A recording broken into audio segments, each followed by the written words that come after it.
je vous pose la question maintenant, assemblée. Est-ce que vous comprenez tout ce que vous en avez de vivre ou bien vous pensez que vous rêvez? Vous comprenez ce que vous en avez de vivre? Est-ce que vous savez où on en est allé? Maintenant, avant que celui-ci ne parle, je veux que vous considérez ceci. Quand vous êtes dans cette atmosphère-ci, quand la puissance de Dieu vous touche, ne rentrez pas juste continuer à manger et faire n'importe quoi.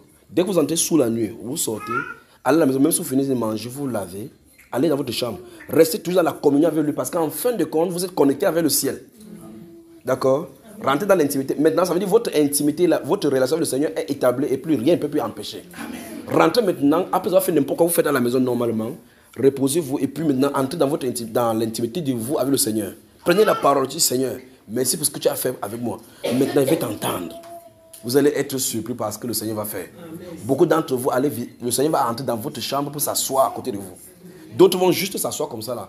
Vous allez, si vous êtes dans un endroit qui est calme, vous habitez un quartier qui est calme, faites souvent ceci. Quand vous rentrez comme ça là, après avoir fait, je dis bien, mangez normalement. D'accord?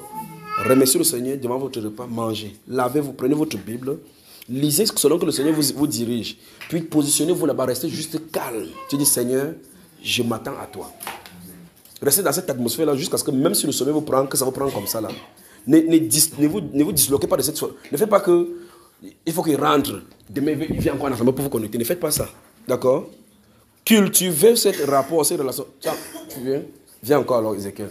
Cultivez ces rapports. Il a dit qu'il a s'arrêté d'abord là-bas. Je parle encore mes choses. Ça touche encore. Il dit que non, j'ai oublié tes choses encore. Donc, je ne sais pas si vous me suivez. Amen. Quel que soit l'endroit où vous vous trouvez, vous n'avez pas besoin d'ici. Ici, c'est la fontaine ouverte où les gens viennent boire. Vous allez boire. Mais bientôt, cette fontaine sera déplacée dans tous les foyers. Amen. Tous les foyers.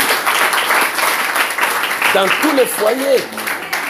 Donc, et pour cela, il faut que vous cultivez votre place, votre maison, que ce soit l'autel du Seigneur. Amen. De telle façon qu'un visiteur, quand quelqu'un sort, un voisin vient demander le cube, il dit, mais quand je suis chez moi, je suis bizarre, mais quand je suis chez toi, je suis en paix. Tu comprends que chez toi, c'est là où il y a l'arbre de paix enterré. Amen. Que vous soyez donc des porteurs de cette onction-ci pour véhiculer. En ce temps-ci, la définition, vous êtes la lumière du monde commence. Amen. Il n'est pas dit que vous êtes la lumière de l'assemblée. Non.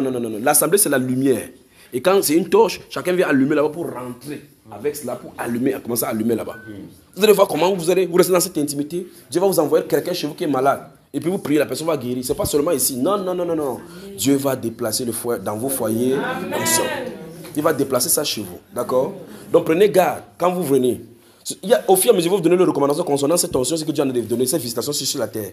Quand vous venez, c'est sur la nuit, même si vous ne sentez pas votre pied, vous n'expérimentez pas comme les autres personnes. Sachez que vous avez bu et c'est à l'intérieur de vous. Sachez ça. Sachez. Vous êtes d'accord avec moi qu'il y a des gens qui peuvent boire une bouteille, ils saoulent. D'autres boivent même 14, ils ne saoulent pas. Donc en réalité, le monsieur qui boit 1, il saoule. S'il saoule à 1, ça suppose que quand celui-là qui boit 14, souvent quand il boit, il est à l'état de saoula, mais il ne sait pas seulement. Donc ça veut dire qu'il saoule sans s'en rendre compte parce qu'il n'est pas encore arrivé au degré qu'il doit saouler. Vous comprenez ce que je viens de dire? Cette sœur, si elle boit un verre d'alcool, elle saoule, donc elle commence à faire les manifestations. Alors que celle-ci boit 4 bouteilles avant que cette manifestation commence.